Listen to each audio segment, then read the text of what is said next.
В этом видео я собираюсь добыть и собрать абсолютно все головы, которые доступны в Майнкрафте. Причем собирать каждую я буду уникальным способом. То в Незере, то в Энде, то вообще в городе Вардена. И первая голова в моем списке — это череп скелета и сушителя. Для этой цели я позвал моего друга Вову, провел ему экскурсию по миру, снарядил броней, и мы вместе отправились на поиски крепости. Долго вспоминая, я все-таки вывел нас на правильную дорогу, и вот Фортресс. Мы сразу принялись за поиски визор скелета, однако спавнились они очень редко. Учитывая это, в идеале было выбить голову с нескольких попыток. Но даже с мечом на добычу 3, то есть с шансом 5,5%, голова не выпадала. Тогда я решил покинуть эту крепость и отправиться в другую, так наши шансы немного увеличились. Ее точное местоположение я не знал, но доверился своему чутью, и оно меня не подвело. О, сразу 3. Спасибо, Ифрит. Была не была, детвора, вперед! А, даже 4. Че, и пиглин тут? А почему мне не выпала голова? Да, ребят, сейчас самое время выяснять отношения. Итак, я снова где-то слышу скелета. И это реальный скелет.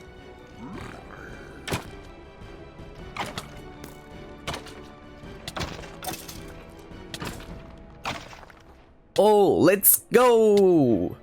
Первая голова из 6. Осталось еще 5. Так, теперь бы вернуться опять. Вторая голова по плану — это голова дракона.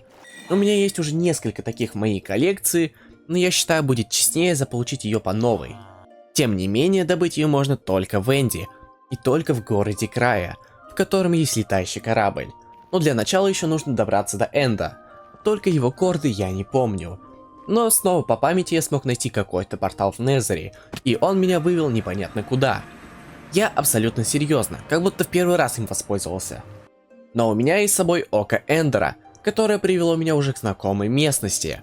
Спуск к порталу я не нашел, поэтому пришлось по старинке копать под себя.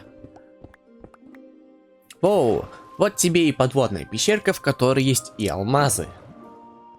Я нашел. Да и портал в целом было тоже несложно найти. Кстати, вот отсюда я и должен был по идее вылезти после Незера. Теперь корды я точно не потеряю. Прыжок, и я не знаю, почему у меня сбились все ачивки. Но какой еще конец, если у меня уже есть элитры? Немного берем с собой эндерпёров, и вот идеальный побег. Только не падать. Я решил полететь в западную сторону и быстро нашел первый, на удивление, незалутанный город. А нет, я его уже лутал. А вот это я уже скорее всего не лутал. И тут есть корабль. Да вы издеваетесь, что ли? Тут есть голова? Тут есть голова! Но есть и шалкер. Еще одни элитры в коллекцию, и есть неплохие такие вещи. И, конечно, голова дракона. Юху! Вторая голова из 6. Осталось еще 4. И по идее, все эти 4 головы можно добыть одним способом – заряженным крипером. Но я узнал, что голову скелета можно добыть и по-другому, а именно найти в древнем городе в кромешной тьме. То есть мне надо будет отправиться прямиком в гости к Вардену. Вы думаете, я боюсь? Да, я боюсь. Это будет моя самая первая встреча таким образом в выживании. Это вам не один блок, блин. Но я как следовательно подготовился и даже взял постриковец, получил шерсть и скрафтил ковры. Как следует подготовился и надеюсь, все получится. Вот только находил я древний город всего раз, и то очень давно. Единственная зацепка, которая у меня есть, это скриншот с кордами от Диптарка. Всего в 50 тысяч блоках отсюда. Нормально. Я выбрался за бедрок и полетел в указанное направление. Спустя пару тысяч я увидел мною поставленные блоки. Значит, я двигаюсь в правильном направлении. Строим портал, телепортируемся, и я почти в этом месте. На этот раз копаем нормальный путь под себя. И я упал в какую-то пещеру. Здесь я нашел заброшенную шахту, много злых мобов. Но побыв здесь пару минут, спустившись до самого низа, Дипдарк я не встретил. Я посмотрел точные корды со скриншота и понял, что я в 300-400 блоков от нужного места. Прокопаться было нетрудно, и вышел я к Дипдарку, но города тут нет. Честно, вы не представляете, как мне было страшно тут перемещаться. Потому что я впервые здесь нахожусь. Я сделал небольшой обзор и понял, что города рядом нет. И тут я честно сознаюсь, я уже находил как-то в одном из прошлых видео древний город, но у меня нет точной геолокации. Потому я по другому отдельно созданном мире решил посмотреть его точное местоположение прямиком до моей цели.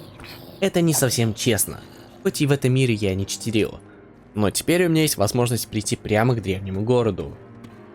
Я выкопался, и честно, даже так было очень страшно. А еще мне нужно было каким-то образом попасть на другую сторону города. Я решил это сделать через верх, но и тут прямого пути не было. А копать было слишком рискованно. Я долго размышлял, что мне делать, и ничего лучше, чем кинуть Ender Pearl, я не придумал.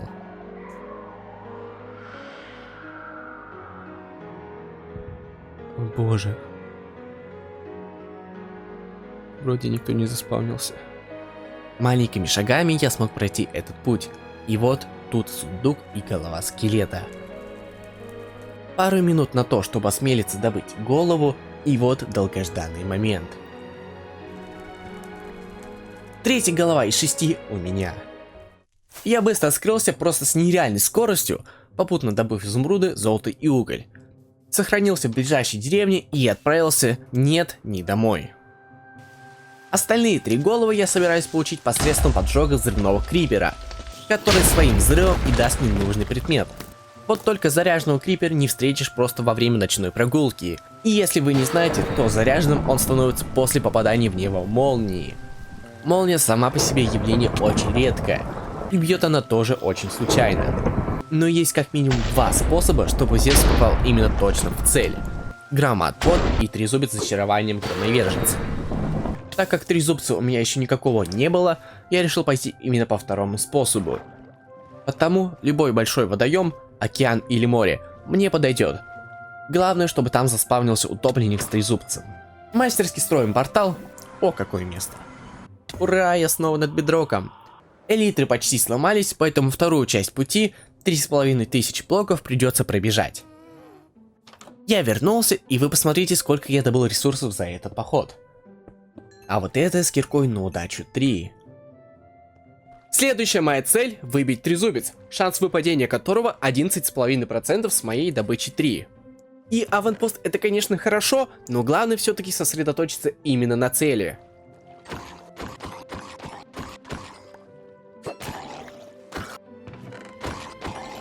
Я решил сменить океан на другой водоем, и выбор мой пал на этот залив.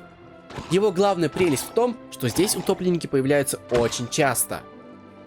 А конкретно утопленники с трезубцем, конечно, появляются здесь очень редко.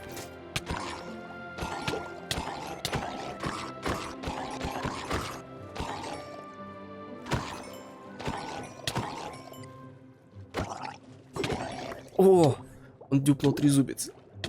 Причем, знаете, что я понял? Это то место, где я был, когда искал портал в Энд. Вот этот путь, который я прокопал несколько часов назад. И серьезно, я все это время был тут рядом? Офигеть. Я взял книгу на починку, Громовержец и Верность 2 и зачаровал свой трезубец. А также восстановил его благодаря опыту с переплавленного золота и курицы. Я протестировал некоторые ловушки, создал портал в Незер, поймал пиглина и крипера, создал удочку, она мне еще пригодится. Вернулся к порталу и увидел, что крипер пропал. Сбежать он никак не мог, значит мне нужна бирка. Как раз по цене всего 20 изумрудов у библиотекаря-мастера. Пришлось немного поторговать, зато теперь у меня есть 5 бирок. Пиглин не пропал, на него тратить не надо. А вот для зомби и крипера я подготовил несколько ловушек. Не без труда исправил их и поймал своего первого зомби. Привет, Кеша. Дальше был крипер Мика. Скелет, вот не до вас сейчас. И еще один крипер Витек. И посмотрите, что за маленькое чудо на меня напало. А вот на третьего крипера фантазии не хватило, поэтому ты просто будешь приколюшей. Вот только я не учел, что Кеша-то днем горит. Но благо я успел его спасти. В целом все приготовления готовы. Что яйцо дракона забыло у меня на улице? Новое поколение. Цель достигнута. Новое поколение. Итак, мой план такой. дождаться грозы, зарядить крипера и с его помощью получить сразу 2 головы одновременно. Затем снова зарядить другого крипера, телепортировать его в Незер и там поджечь его и получить голову пиглина. Но вот что я тогда не знал, это то, что гроза это явление очень редкое. И возникает она с шансом от 1,44%, то есть где-то раз в 9 часов. Так еще и длится всего пару минут. Поэтому шанс у меня всего один. Главное не облажаться. Ее ожидание заняло большой промежуток времени. Поэтому я не только просто стоял АФК, но и почти 2 часа простоял на ферме пороха. Также я стоял, смотрел в окно. Это тоже очень полезно. Плюс я затеял преображение 3-го этажа моего дома. Снова стоял, смотрел в окно, но как вдруг я услышал звук грома. А это означает началось. Попасть в просак. Но с этого момента все пошло не по плану. Первый сгорел зомби Кеша, затем крипер Мика. Единственный выжил Витек. Мне пришлось заново ловить крипера и зомби в ловушку. И вот вроде получилось, я активирую крипера и... ничего не произошло. И вот я стреляю в еще одного крипера. Пытаюсь отправить его за собой, но он не приходит. Я выхожу через соседний портал, лечу к криперу, но к счастью он остался невредимым. Тут ко мне подходит еще 2 крипера. Отличный шанс их зарядить. Но к тому моменту я еще не осознавал, что гроза уже закончилась. И единственный свой шанс теперь зависит всего от одного приколюши. Но и его я теряю по ошибке. Но вы же не думаете, что я буду расстраиваться, да? Наоборот, у меня есть где-то 9 часов, чтобы подготовиться как следует и исправить все ошибки. Во-первых, я преобразил 3-й этаж своего дома, как вам? Во-вторых, гроза длится всего пару минут, и это следует учесть. В-третьих, я соберу очень много криперов, и всех их я собираюсь зарядить. В-четвертых, я узнал, что даже если крипер и сразит всех 3 нужных мне мобов одновременно, голова выпадет всего одна, и выпадет она рандомно. Поэтому нет смысла собирать зомби, пиклин и крипера в одно место. Это было глупо и нелогично, но главное теперь я об этом знаю. В-пятых, я думаю, у меня все получится, но если что, у меня будет толпа заряженных криперов на запас.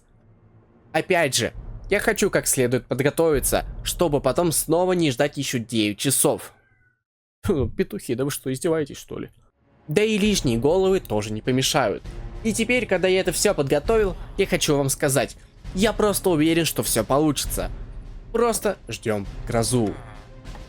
Таков был идеальный план. Но думаете, все пошло по плану? Нет. Сначала из-за зомби всех собранных криперов я просто лишился. Затем я переживал, что у меня осталось очень мало бирок. К тому времени я успел купить всего штук 7. А потом простой крипер случайно попал в Незер, хотя не должен был туда попасть. Я выхожу из портала, а в это время пошел дождь. На моих глазах тучи резко темнеют, и я начинаю понимать, что началась гроза. Она пришла тогда, когда еще не был готов, но это мой шанс, и им я должен воспользоваться. Я начал заряжать криперов, но у меня их было всего 3, и один удар молнии не пережил. Я был весь на эмоциях, но тут начали появляться другие криперы. Я зарядил одного, съел зачарованное яблоко, и дождавшись, когда 2 крипера будут максимально близки, я прикрылся щитом, и случилось это. 4-я голова крипера получена. Не теряя времени, я принялся за добычу следующей головы, и она тут же меня ждала. Крипер и зомби. 5-я голова зомби получена. Осталась всего одна. Самая сложная голова пиглина. Но прежде чем отправить крипера в Незер, я решил зарядить как можно больше криперов, потому что все может пойти не так.